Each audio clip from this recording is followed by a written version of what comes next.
Naushahro Firoz report Zulfikar Ali तगर सिंध साफ़ी इताद जे सॾ ते national press club Naushahro Firoz अॻियां सिविल सोसाइटी सियासी समाजी मज़हबी तंज़ीमुनि जे शागिर्दनि वकीलनि मज़लूम फ़लस्तीनियुनि जी हिमायत ऐं फ़लस्तीन में इसराइल जी जहारियत ख़िलाफ़ बुख हड़ताली कैंप लगाए।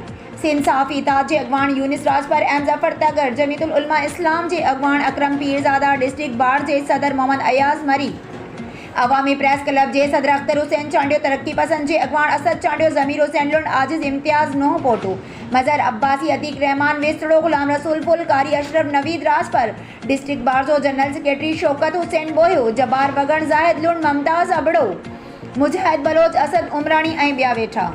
उन मौक़े ते डिस्ट्रिक्ट बार जे सदर अयाज़ हुसैन मरी चयो त फ़ौरन मुसलमान मुल्क गॾिजी फ़लस्तीन ते थियल ज़ुल्म बंदि कराइनि। अख्तर हुसैन चांडियो चयो त असां अक़वाम मुत्तहिदा खे अपील था करियूं फ़ौरन इसराइल ख़िलाफ़ क़दम खणी मज़लूम इसराइलियुनि खे वधीक तबाह थियण खां बचायो वञे।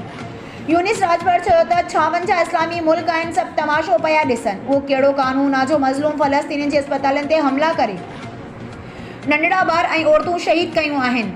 असां हुकूमत पाकिस्तान खां मुतालबो करियूं था त फ़ौरन फ़लस्तीनियुनि सां थियल ज़ुल्म ख़िलाफ़ आवाज़ उथारिन। एम ज़फ़र तगर चयो त असांजो हिकु ई मुतालबो आहे फ़ौरन इसराइल ख़िलाफ़ क़दम खणी फ़लस्तीन जे मज़लूम मुसलमाननि खे तबाह व बर्बाद थियण खां बचायो वञे।